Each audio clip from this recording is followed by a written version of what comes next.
오늘은 대강절 첫 주일입니다. 예수님을 기다리는 절기인데 이 절기 동안 우리들의 믿음이 조금 더 성숙해지고 또 예수님을 기다리는 마음이 설렘이 되고 또 행복이 되고 따뜻한 그런 12월이 되시기를 축복해 드립니다. 그래서 요한복음 14장 6절, 자 오늘 말씀이죠. 같이 읽어요. 시작. 예수께서 이르시되 내가 곧 길이요 진리요 생명이니 나로 말미암지 않고는 아버지께로 올 자가 없느니라. 아멘. 예수님께서 나는 길이요 진리요 생명이니 예수님이 길이시라. 여러분 지금도 많은 사람들이 길을 찾고 있는 것 같아요. 출세의 길을 찾는 분들이 많고 또 이제 진리가 어디 있을까? 진리를 찾아 다니는 사람들이 많고 수능을 치른 학생들은 진로가 어떻게 진로를 해야 되는지 진로를 찾는 그 일 때문에 고민하고 길을 찾는 일들이 많은 것 같아요. 여러분 진리의 길을 찾는 것도 그렇고 또 출세의 길을 찾는 것도 그렇고 또 진로의 길, 돈 버는 길, 이게 나쁜 건 아닙니다. 절대로 나쁜 게 아니에요. 그럼에도 불구하고 여러분 그 모든 일들이 가치 있는 일들이 되려면 그러니까 결국은 인생이 최종적으로 가치 있는 인생이 되려면 찾아야 되는 길 하나가 있는데 그것은 바로 영생의 길이에요. 영생의 길. 영원한 생명의 길이라는 거예요. 길이라는 거예요. 이걸 얻어놔야 출세도 물질도 의미 있는 거예요. 진리도 의미가 있는 거예요. 근데 이 길을 찾지 못하면 출세도 소용이 없어요. 돈도 아무리 벌어도 소용이 없는 거예요. 여러분 영원한 생명의 길을 얻으셨나요? 영원한 생명의 길을 얻으시기를 간절히 바랍니다. 미국의 여론조사기관인 퓨 리서치 센터가 경제 선진국 17개의 나라, 우리나라도 들어가요. 그래서 두 가지의 질문을 던졌어요. 삶을 의미 있게 만드는 것이 뭔가? 삶을 의미 있게 만드는 것이 뭔가? 삶을 가치 있게 만드는 것이 뭔가? 근데 17나라 중에 14개 나라는 가족이라고 그랬대요. 가족이 삶을 의미 있게 만든다. 근데 스페인은 건강, 대만은 사회, 직장. 그런데 우리나라는 뭐라고 제일 많았냐면 물질. 우리나라만큼은 물질을 택했다는 거예요. 여러분 돈이 살아가는 데 꼭 필요하지만 참 다른 나라는 가족이고 그렇죠? 그리고 건강이고 이런 것에 우리나라는 아무튼 물질에 대한 미련을 못 버리는 것 같아요.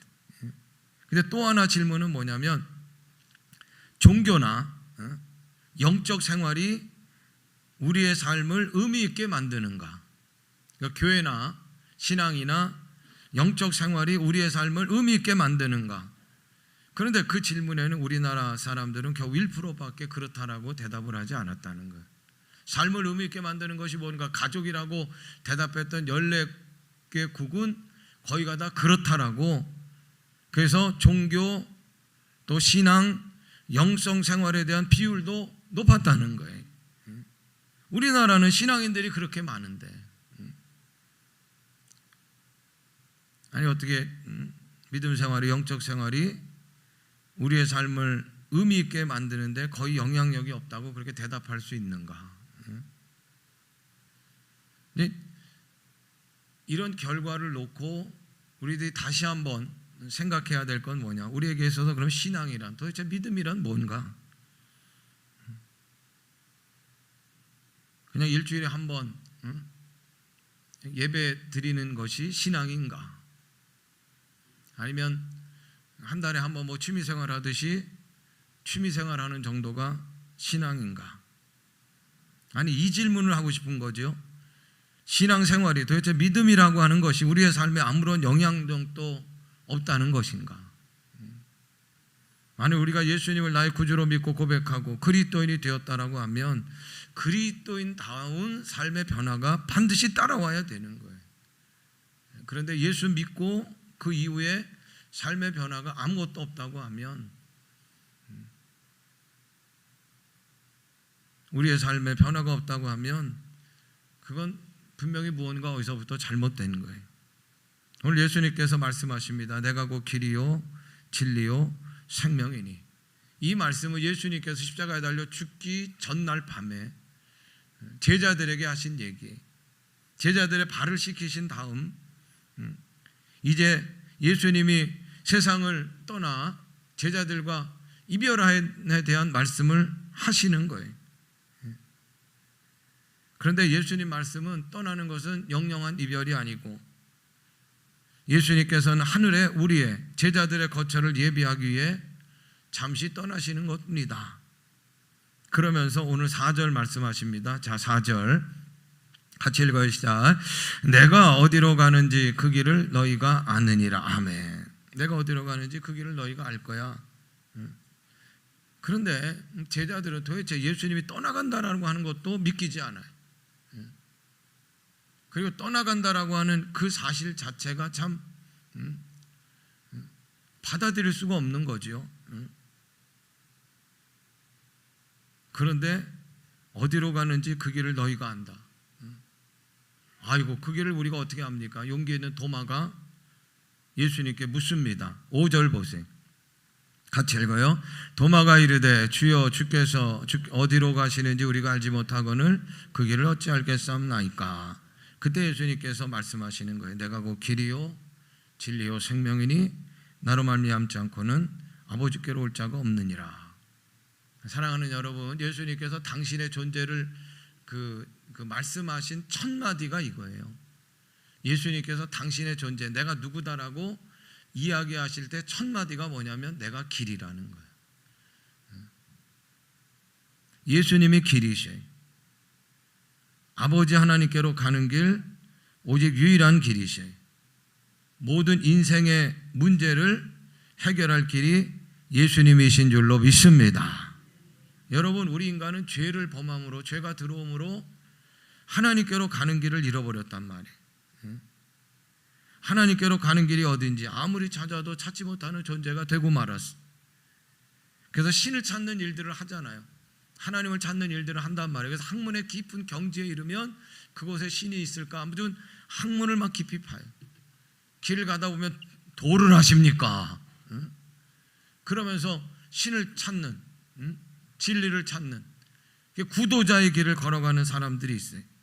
또 우주 속에서 신이 있는가, 하나님이 계신가를 찾는 일들을 하다가 과학이 시작이 됐고, 그리고 과학이 발전하는 거예요. 그리고 그 무엇을 그냥 딱 만든 거예요. 사람들의 합의에 의해서 이게 신이다 그렇게 만들어 놓고 비나이다. 그래서 그것에 맞는 이름을 붙인 종교가 되는 거예요. 종교. 그런데 그렇게 찾아도 하나님을 찾을 수 없고 신을 찾을 수 없으니까 결국은 뭐라고 결론을 내리느냐? 하나님은 없다. 무신론자가 되고 마는 거예요. 그런데 여러분, 의외로 하나님을 찾는 길은 어렵지가 않아요.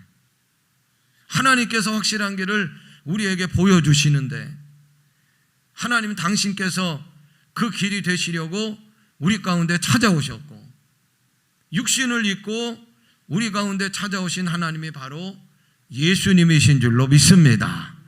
그 예수님이 우리들에게 얘기하시는 거예요. 내가 길이요 진리요 생명이니 나로 말미암지 않고는 아버지께로 올 자가 없느니라. 아멘. 아버지께로 가면 어떻게 됩니까? 그 길은 영생이죠. 근데 여러분, 오늘 본문에서 주의 깊게 보아야 할 단어 하나가 있어요. 나로 말미암지 않고는 아버지께로 따라합니다. 올 자가 없다는 거예요. 올 자가. 예수님은 나로 말미암지 않고는 아버지께로 갈 자가 없다는 게 아니에요. 예수님은 우리들을 손잡고 하나님께로 인도하는 자가 아니라는 거예요. 가는 게 아닙니다. 오는 겁니다. 어디로 오라? 예수님 말씀하시는 거예요. 내게로 오라는 거예요. 내게로. 예수님께로 오라는 거예요. 예수님께로 오면 하나님이시라. 하나님께로 손을 잡고 인도해 가는 것이 아니라 내게로 오라. 내가 길이라. 따라합니다. 예수님께로 오면 하나님이십니다. 아멘 하세요. 인간이 하나님께로 가는 길이 어딘지 몰라 방황하고 있을 때, 하나님께서는 당신께서는 친히 예수님으로 우리 가운데, 인간 가운데 오시는 거예요. 그리고 나에게로 오라는 거예요. 예수님께로 오라는 거예요. 예수님께로 오면 하나님이 있고 영생이 있는 줄로 믿습니다. 우리가 신앙생활하면서도 아직 그 영생의 길을 확실하게 찾지 못한 분이 있다고 하면 이번 대강절기 4주 동안 성탄절을 기다리며 좀 예수님을 알아가기에 힘쓰시길 바라고, 예수님께로 오셔요. 예수님을 만나시고 예수님을 믿으시길 바라고, 예수님을 나의 구원주로 영접하여 영생하는 천국의 길에 들어서는 우리 모두가 되기를 주님의 이름으로 축복합니다.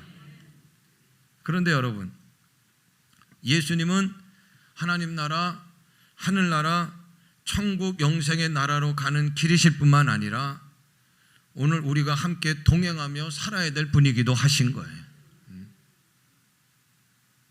우리가 예수 믿는 사람이라면 예수님 뒤따라가야 돼. 근데 여러분, 뒤따라간다는 건 굉장히 소극적인 거예요. 이건 신앙적인 게 아니에요. 어떻게 해야 되느냐? 따라합니다. 예수님과 동행하라. 우리 옆에 계신 분들하고 이렇게 인사하시고 축복하시고, 예수님과 동행합시다. 예수님과 동행하시길 바래요. 이거는 적극적인 거예요. 적극적인 거. 뒤따라가는 건 소극적인, 이건 오히려 신앙적인 게 아니에요. 뒤따라가는 게 아니에요. 동행하는 거예요. 동행하는 거. 그게 예수님의 사람으로 살아가는 거예요. 그러니까 예수님과 동행한다는 게 뭐냐? 두 가지 말씀을 드리려고 그래요. 첫 번째는 하나님의 말씀인 성경의 말씀과 동행하라는 거예요. 성경의 말씀을 깊이 묵상하며 하나님의 뜻을 알아야 되고, 왜 하나님의 뜻을 알아야 돼요? 하나님의 뜻이 담겨있는 분이, 온통 다 담겨있는 분이 예수님이기 때문에 그러는 거예요. 예수님과 동행하려면 그래서 하나님의 뜻인 성경 말씀과 동행하는 거예요. 성경 말씀 속에서 하나님의 뜻을 알아갈 때 예수님을 비로소 알게 되고 예수님과의 동행이 그때부터 가능한 거예요. 예수님의 사람으로 살아가는 건 여러분 다른 게 아닙니다. 그리고 또 어려운 것도 아니에요. 말씀의 사람으로 살아가면 되는 거예요. 내 뜻, 내 주장, 내 생각보다 하나님의 말씀을 앞세우고 말씀에 아멘하고 말씀에 순종하며 살아가는 삶, 그것이 예수님과의 동행의 삶이라는 거예요. 여러분, 우리 현재 내 안에 상황이 있잖아요. 내가 풀어야 할 문제가 있고 해결해야 될 여러 가지 일들이 있어요. 그게 이제 내 상황이에요. 그리고 하나님의 말씀이 있어요. 그 둘을 놓고 예수님이라고 하면 어떻게 하나님의 뜻을 이루셨을까를 생각하며 행동하라는 거예요. 그러니까 내 상황이라고 내가 판단하고 내가 결정하는 게 아니라 하나님의 말씀을 펼치고, 그리고 내 상황과 하나님의 말씀을 놓고 예수님이시라고 하면 이때 하나님의 뜻을 어떻게 이루셨을까, 그렇게 생각하고 판단하는 것. 말씀 읽고 묵상할 때 그냥 읽고 묵상하는 거 끝나는 게 아니라 이 말씀 속에서 적용이 필요해. 내가 오늘 실천해야 될 한 가지를 뽑아내라는 말이에요. 말씀을 읽을 때. 그래서 큐티가 중요해. 그리고 나서 그 한 가지라도 예수님의 생각, 예수님의 말, 예수님의 행하심으로 실천하는 것. 그게 이제 예수님과의 동행이. 자, 요한복음 6장, 몇 장 뒤로 좀 가보세요. 요한복음 6장 말씀을 펼치세요. 요한복음 6장에는 우리가 잘 아는 오병이어의 기적의 역사가 나옵니다. 보리떡 5개, 물고기 2마리로 5,000명, 장정이 5,000명이니까 숫자를 해야지 않은 여자들, 어린아이들, 노인들 하면 2만 명이라 그렇게 얘기합니다. 보리떡 5개, 물고기 2마리로 예수님께서 축사하신 후에 그 많은 사람들을 배불리 먹이신 사건이 오병이어의 기적의 사건이고, 이 사건이 요한복음 6장에 나와요. 그 이후에 사람들이 눈이 뒤집힙니다. 흥분하기 시작합니다. 기대치가 최고조로 올라갑니다. 이런 능력이라면 로마 제국에서 이 나라를 해방하실 수 있는 분이다. 그래서 저분을 임금으로 삼자. 수많은 사람들이 예수를 외치며 왕이 되기를 원하는 거예요. 그때 예수님은 그 무리들을 마다하시고 오병이어 기적의 역사를 설명하셔요. 내가 왕이 되고 임금이 되려고 이것을 베푼 것이 아니고 내가 왜 오병이어의 기적의 역사를 베풀었는지를 설명하신단 말이에요. 자, 요한복음 6장 27절 보세요. 같이 읽어요. 시작. 썩을 양식을 위하여 일하지 말고 영생하도록 있는 양식을 위하여 하라. 이 양식은 인자가 너에게 주리니 인자는 아버지 하나님께서 인치신 자신이라. 아멘. 지금 그들은 육체적으로 배고픔을 해결하는 양식을, 떡을 공급받았잖아요. 오병이어 기적 속에서. 근데 그 떡을 통해서 예수님이 말씀하시고자 하는 것은 또 다른 떡이라는 거예요. 그 떡은 뭐냐? 영생하도록 하는 양식의 떡이라. 35절 같이 읽어요. 예수께서 이르시되 나는 생명의 떡이니 내게 오는 자는 결코 줄이지 아니할 터요 나를 믿는 자는 영원히 목마르지 아니하리라. 여기까지는 좋았어요. 그런데 참 어려운. 자, 54절 같이 읽어요. 시작. 내 살을 먹고 내 피를 마시는 자는 영생을 가졌고 마지막 날에 내가 그를 다시 살리니 내 살은 참된 양식이요 내 피는 참된 음료로다. 참된 음료, 참된 양식을 얘기하시면서 갑자기 살을 먹고 피를 마시라. 이야, 이건 도대체 이해하기가 너무 어려운 거예요. 무섭기도 하고. 그래서 그 말씀을 들은, 오병이어를 왜 베푸르셨는가 예수님 설명을 들은 수많은 사람들의 반응이 60절부터 있어요. 60절 같이 읽어요. 제자 중 여럿이 듣고 말하되 이 말씀은 어렵도다. 누가 들을 수 있느냐 한데 아멘 그랬어요. 제자 중 여럿, 이것은 12제자를 얘기하는 게 아니에요. 예수님을 따랐던 수많은 무리들이 있어요. 근데 오병이어 기적의 역사를 보고 따랐던 초신자 무리들이 있는가 하면 오랫동안 예수님을 따랐던 12제자는 아니지만 무리 공동체가 있어요. 이거는 가히 제자라고 얘기할 수 있는 그런 무리들이요. 그런데 이 말씀을 듣고 살을 먹고 피를 마시라. 도저히 이해할 수 없어요. 어려워요. 두려워서 어떻게 했느냐? 떠났다는 거예요. 떠나버렸어요. 그때 67절 같이 읽어요. 시작. 예수께서 12제자에게 이르되 너희도 가려느냐? 너희도 떠나려느냐? 그때 중직인 시몬 베드로가 얘기해. 68절 같이 읽어요. 시작. 시몬 베드로가 대답하여 주여 영생의 말씀이 주께 있사오니 우리가 누구에게 가오리까? 다시 읽어요. 시몬 베드로가 대답하되 주여 영생의 말씀이 주께 있사오니 우리가 누구에게 가오리까? 아멘. 영생의 말씀이 누구에게 있어요? 주께 있사오니 예수님께 있사오니 내가 왜 떠납니까?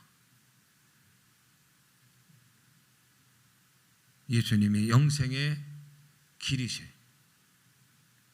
예수님과의 동행은 영생의 말씀이신 예수님과의 동행인 줄로 믿습니다. 그 다음은 또 다른 보혜사이신 성령님의 인도를 받는 거예요. 영생의 말씀, 하나님의 말씀과 동행하는 거예요. 그리고 두 번째로 예수님과의 동행은 다른 게 아닙니다. 또 다른 보혜사이신 성령님의 인도를 받는 거예요. 예수님께서는 또 다른 보혜사가 누구인가를 말씀해 주셨어요. 또 다른 보혜사는 예수의 영이라. 사랑하는 여러분, 여러분들 안에는 예수님이 계신 줄로 믿습니다. 여러분들은 예수님이 계신 줄로 믿습니다. 근데 어떻게 거하시느냐? 영으로 거하시는 거예요. 영으로. 그게 성령이에요. 내 안에 예수님이 계시. 늘 성령님을 인정하고 확인하시길 바래요. 아침에 일어나서 따라합니다. 성령님 안녕하세요. 그분을 인격적으로 대하셔야 돼요. 여러분. 우리는 때때로 어디로 가야 할지 어떻게 해야 할지 모를 때가 많아요. 성령님 나의 길을 좀 인도해 주세요. 생명의 길로 인도해 주세요. 육신의 정욕과 육신의 생각을 이기게 해주세요. 성령님 예수님 생각을 하루에 3번 정도는 할 수 있게 해주세요. 주일 떠나서 여러분들에게 물어요. 여러분들 주일이 아니라 다른 평일에 월요일부터 토요일까지 예수님 생각 3번 정도 하셔요?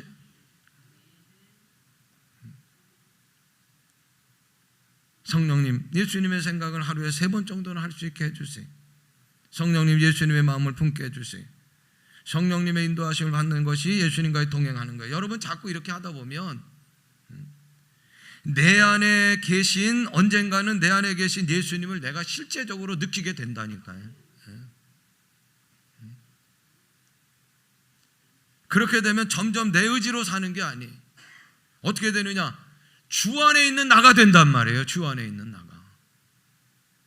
그래서 딴 근심이 없게 되고, 아무리 외롭고 힘든 세상이라도 우리를 고아처럼 홀로 이 세상의 길을 걸어가지 않게 하시는 줄로 믿습니다.